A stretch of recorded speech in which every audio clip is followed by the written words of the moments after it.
To add to it, one of those killed apparently had a tattoo of an elite US Special Forces reconnaissance unit. Now, we know volunteers have gone, but with all this coming together at once and what you've just laid out, could it signify at least limited involvement of Western troops on the battlefield? The Russians are turning away people who are volunteering to fight in Ukraine. They have no manpower shortage, and they're healthy. It's the Ukrainians that have a manpower shortage and are losing airspeed and altitude every second. Vladimir Putin has announced the start of drills for the nation's strategic defense forces.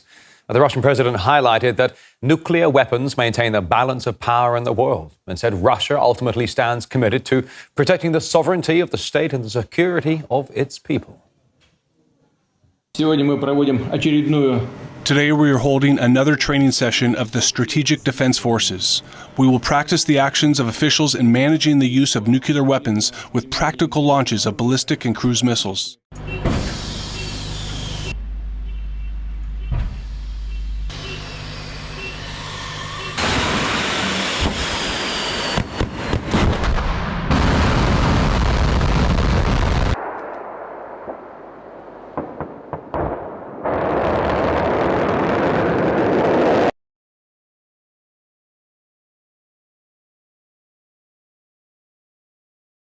I'd like to point out right away that Russia reaffirms its principled position that the use of nuclear weapons is an extreme and exceptional measure to ensure the security of the state.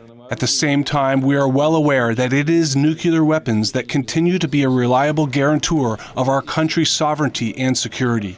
It allows us to fulfill the tasks of strategic deterrence and to maintain nuclear parity and the balance of power in the world as objective factors of global stability. Given the growth of geopolitical tensions, the emergence of new external threats and risks, it is important to have strategic forces that are modern and constantly ready for combat. We will continue to improve all their components. We have the resources for this. I emphasize that we are not going to be drawn into a new arms race. We will maintain the nuclear forces at the level of necessary sufficiency. This year, their equipment with modern weapons has reached about 94%, and in accordance with the state armament program, we will systematically transfer the strategic missile forces to new stationary and mobile missile systems, which, in comparison with previous generations, have higher accuracy and a shorter launch preparation time, and most importantly, they have enhanced capabilities to overcome missile defense systems. In addition, the introduction of the latest nuclear-powered submarine cruisers into the Navy continues, as well as the modernization of long-range strategic bombers. All this is necessary for the effective defense of Russia and our citizens.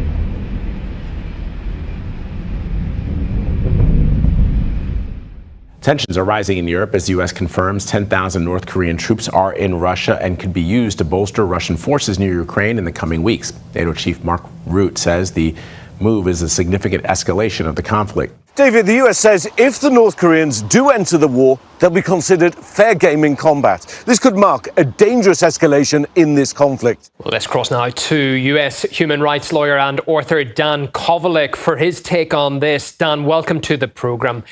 What do you make of the evidence emerging that Western fighters, in some guise, are directly involved in combat against Russia? Soldiers that they had defeated in the Donbass, there was a U.S. flag. There was a Blackwater flag, and Blackwater hasn't even been called Blackwater since 2009. right? And there's been reports that the CIA's been operating in Ukraine for years, training people to kill Russians. Ukraine's government releasing a new Korean language video aimed at North Korean soldiers. The promotional project is a counter effort to convince North Korean troops in eastern Russia to surrender in exchange for food and lodging. The Pentagon said Monday nearly 10,000 North Korean troops have been sent to Russia to train and fight in Ukraine. NATO Secretary General blasting the move, calling it a significant escalation in Russia's illegal war. NATO calls on Russia and the DPRK to cease these actions immediately. The Secretary General also taking aim at Russian President Vladimir Putin, saying the use of North Korean troops is further sign of the Russian leader's weakness. NATO now putting North Korea on notice, warning of potential consequences in the region.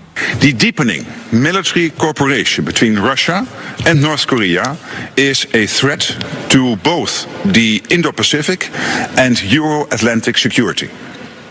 It undermines peace on the Korean peninsula and fuels the Russian war against Ukraine. Meantime, Russia's foreign minister shrugged off the Secretary General's comments, noting that Pyongyang and Moscow signed a joint security pact last June, while claiming Western personnel have long been working in Ukraine.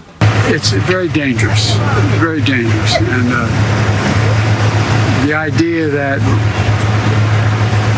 Kamala's opponent is talking to Putin and discussing what should be done. Anyway. Where Russian troops have overtaken Kiev's troops in the Donetsk People's Republic town of Selidova. That's according to the Russian Ministry of Defense.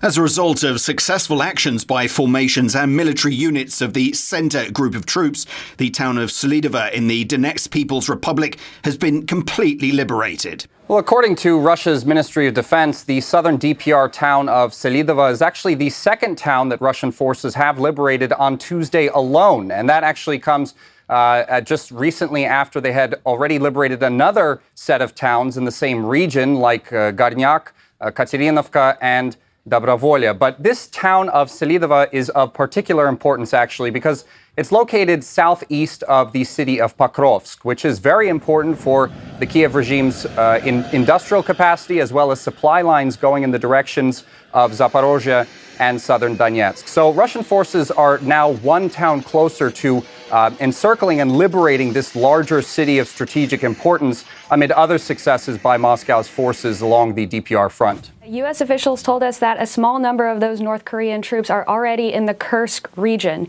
with the expectation that several of those 10,000 will continue to move in that direction over the next several weeks. Kursk, if you remember, is in Russia and where Ukraine launched a surprise offensive in early August with one goal to try and draw Russian forces away from eastern Ukraine.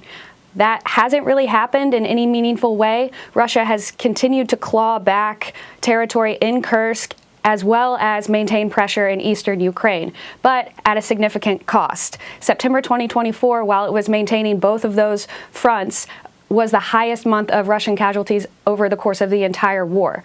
Officials here see these North Korean movements as Putin potentially trying to solve the problem of Kursk without suffering even higher Russian casualties and without calling a mass mobilization, which would be very unpopular within Russia.